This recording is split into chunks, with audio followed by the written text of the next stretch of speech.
Pemilihan umum telah menipu kita, seluruh rakyat dipaksa gembira.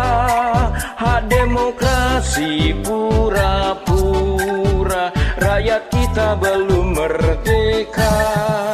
Pilihlah wakilmu yang suka memperdaya, perusak amanah yang setia.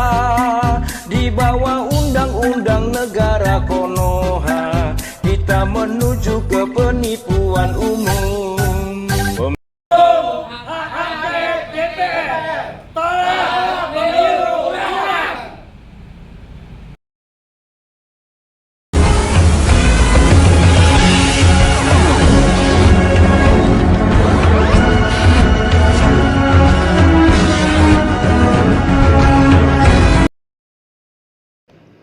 Assalamualaikum warahmatullahi wabarakatuh. Ya, sahabat Indonesia, mungkin Gus bersama beberapa teman dalam beberapa tahun ini kontradiktif atau beda pemikiran dengan HRS atau Habib Rizik Syihab. Akan tetapi kami menemukan sebuah konten yang mana dalam hal ini kami sependapat atau sepemikiran dengan HRS tentang melawan pemilu curang dan mendukung hak angket. Mari kita lihat videonya. Ini kecurangan, saudara, orang buta aja ngelihat. Lu bayangin dah kalau orang buta aja ngelihat. Orang budak aja ngedenger tuh. Artinya kecurangannya udah luar biasa. Dan ini harus diselesaikan. Jangan sampai ini membuat pecah belah kita, dan jangan sampai terjadi kerusuhan di republik kita. Kita nggak mau. Kita pengen negara kita tetap bersatu, negara kita tetap damai, negara kita tetap tenang. Betul? Caranya selesaikan kecurangan ini, saudara. Bukan damai dengan kecurangan. Bukan damai. Enak aja lu yang curang terus kita disuruh damai. Oke, sekarang saya mau tanya lagi, sekali lagi, mau dicurangin? Mau dicurangin? Ya, ada yang nanya, Habib, kalau udah telanjur curang begini bagaimana nih cara ngeberesinnya? Ya, ada yang jawab, ke MK aja, ada pamannya.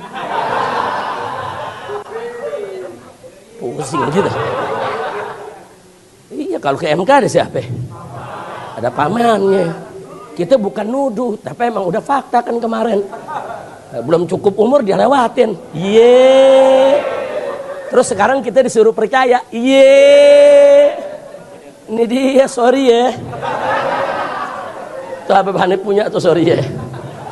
Kira-kira jelas gak? Percaya sama MK? Percaya gak? Percaya gak? Nah, terus gimana ngeberesinnya?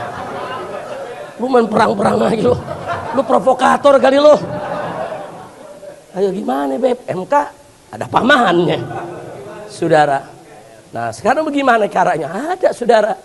Kita selesaikan, saudara, di mejanya para wakil rakyat, yaitu DPR, saudara. DPR itu kan wakil rakyat. Mereka bisa gelar sidang rakyat, saudara. Apa namanya? Ada interpelasi, ada angket. Saudara panggil itu semua yang terlibat dalam kecurangan. Presidennya saudara panggil. Semua penyelenggara pilpres panggil. Saudara, MK-nya, KPU-nya, Bawaslu-nya, panggil semua. Saudara, kalau ada yang bilang, tapi Habib ini negara hukum, nggak bisa diselesaikan DPR. Siapa bilang? Ada dua cara penyelesaian di kita punya negeri, saudara. Pertama, penyelesaian hukum. Penyelesaian secara hukum, itu MK tempatnya. Ada juga penyelesaian secara politik. Tempatnya di DPR, saudara. Siapa bilang DPR tidak bisa mengambil keputusan? Siapa bilang DPR tidak bisa mengambil satu kebijakan? Siapa bilang DPR tidak bisa mengambil sikap? Kekuatan DPR bahkan bisa membubarkan KPU, bisa membubarkan Bawaslu, bisa membubarkan MK sekalipun, saudara. Bahkan bisa melengsarkan presiden. Nah, gitu saya tanya, kalau gitu DPR kuat tidak? DPR kuat tidak? Jadi kalau kalian jadi wakil rakyat, bekerjalah sebagai wakil rakyat, selesaikan kecurangan ini di DPR sesegera mungkin sebelum menjadi bara api akan menyala, menciptakan kerusuhan di mana-mana, saudara. Kalau Anda merasa benar tidak curang, jawab di angket. Saudara, jangan bikin gaduh tengah masyarakat. Nah kalau memang nanti hasil angketnya ternyata memang tidak ada kecurangan, rakyat siap terima kok. Tapi kalau ada kecurangan, tindak. Kalau memang kecurangannya TSM saudara, terstruktur, sistematis dan masif, maka presiden mesti dilengsarkan sudah. Harus dilengsarkan. MK, KPU, Bawaslu bubarkan semua sudah. Bubarkan. Nah, lalu kalau udah bubar bagaimana, Habib? Kalau presidennya dilengsarkan, kan ada wakil presiden jadi presiden. Setuju? Setuju? Kan wakil presidennya lagi anteng-anteng aja. Enggak terlibat dalam kecurangan, betul? Wakil presidennya kan bersih, betul? Enggak cawe-cawe, betul? Silakan naik jadi presiden. Setuju? Lalu kalau KPU, MK, Bawaslu dibubarkan, bagaimana Habib? Tahun 99, MK nggak ada. KPU nggak ada, Bawaslu nggak ada. Tapi bisa kok kita bikin pemilu, saudara. Karena di tahun 99, DPR membentuk presidium. DPR membentuk lembaga independen, saudara, yang mengambil peran KPU dan Bawaslu. Lembaga itu yang menggelar pemilu di tahun 99, saudara. Siapa bilang kita nggak bisa gelar pemilu tanpa KPU dan Bawaslu? Lu baru lahir kemarin kali lo. Kan tahun 99 kita ngalamin, betul? Betul? Maka itu rakyat mesti dukung DPR. Setuju tidak? Setuju tidak? Udah jangan pecah belah, jangan cerita lu partai no, gua partai ini, nggak ada. Kita cerita sekarang di sana suara kita, itu wakil kita. Semua harus menyelesaikan persoalan ini sebelum negara ini terkabik-kabik. Setuju tidak? Setuju tidak? Takbir. Bukan urusan partai, bukan. Urusan partai. Urusan partai. Kok lu ngomongnya sedep banget loh. Kita minta sekarang tidak bicara partai, tapi kita bicara wakil rakyat. Di Dewan Perwakilan Rakyat adalah mewakili seluruh rakyat Indonesia. Berpikirlah dengan akal sehat, bekerjalah dengan baik supaya rakyat tidak terpecah. Sahabat Indonesia, HRS menyatakan bahwasanya kecurangan saat ini dalam pemilu 2024 cukup nyata dan cukup banyak sekali bukti-buktinya. Gus dan juga senior kita Bang Adian, termasuk Habib Rizik, sependapat mengapa kita harus ke DPR untuk menggunakan hak angket. Sebab apabila kecurangan-kecurangan dalam pemilu ini kita laporkan di MK, nah di MK ada pamannya. Sementara itu sudah terbukti.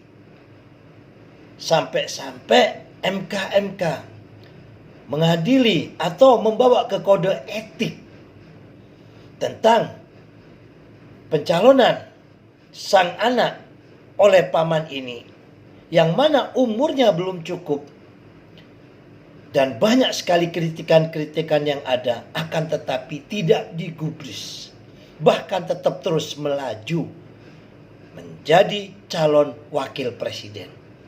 Maka dari itu, daripada upaya kami bersama rakyat Indonesia ini sia-sia dalam mencari keadilan dan mencari kebenaran dalam kecurangan pemilu ini, maka kami mendukung DPR untuk menggunakan hak angketnya ataupun interpretasinya guna mencari tahu sejauh mana kecurangan-kecurangan yang sangat masif ini pada pemilu 2024. Mudah-mudahan DPR benar-benar bisa mendengarkan suara kami, karena DPR adalah Dewan Perwakilan Rakyat yang mewakili suara rakyat. Toh apabila nantinya dalam hak angket DPR tersebut ditemukan bukti, apa itu harus diulang dan lain sebagainya, ya perlu dilakukan. Dan apabila tidak, supaya semuanya jelas, kami rakyat Indonesia ini tidak lagi kecewa. Dan pemerintahan yang akan datang 5 tahun ke depan tidak diwarnai dengan intrik-intrik karena kecurangan ini. Semoga ikhtiar kita semuanya di dalam berjuang untuk keadilan dan mencari pembenaran ataupun titik terang dari kecurangan dari pemilu ini tidak sia-sia. Akhirnya hanya kepada Allah jualah kami berharap. Semoga demokrasi di Indonesia yang sama-sama kita sepakati ini dapat berjalan dengan baik. Siapapun yang menang bisa menang dengan bermartabat, yaitu dengan jujur, adil, tanpa ada kecurangan, sehingga yang akan memimpin Indonesia 5 tahun kelak ini adalah orang-orang yang benar-benar kredibel, yang memegang kejujuran dan juga keadilan, sehingga bangsa kita bisa terwujud sesuai dengan harapan pendiri bangsa ini, yaitu keadilan sosial bagi seluruh rakyat Indonesia, atau dalam bahasa santri yaitu baldatun thayyibatun warabbun ghafur, negeri yang gemah ripah, loh jinawi, murah sandang, murah pangan, murah papan. Akan tetapi apabila kekuasaan itu didapatkan dengan kecurangan dan ketidakjujuran, maka tidak akan berkah. Rakyatnya banyak yang akan melawan, dan akhirnya pemerintah ini tidak bisa berjalan dengan baik. Semuanya itu karena kekuasaan tidak berkah, tidak didapatkan dengan kejujuran dan keadilan. Demikian dari kami. Billahi taufiq wal hidayah wal ridha wal inayah wallahu muwaffiq ila aqwamit thoriq. Assalamualaikum warahmatullahi wabarakatuh. Itulah tiga tuntutan rakyat.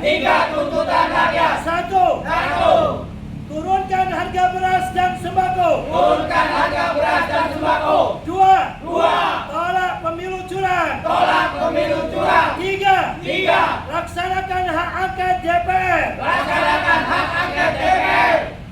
Pemilihan umum telah menipu kita, seluruh rakyat dipaksa gembira. Hak demokrasi pura-pura, rakyat kita belum merdeka. Pilihlah wakilmu yang suka memperdaya, perusak amanah yang setia. Di bawah undang-undang negara Konoha, kita menuju ke penipuan umum.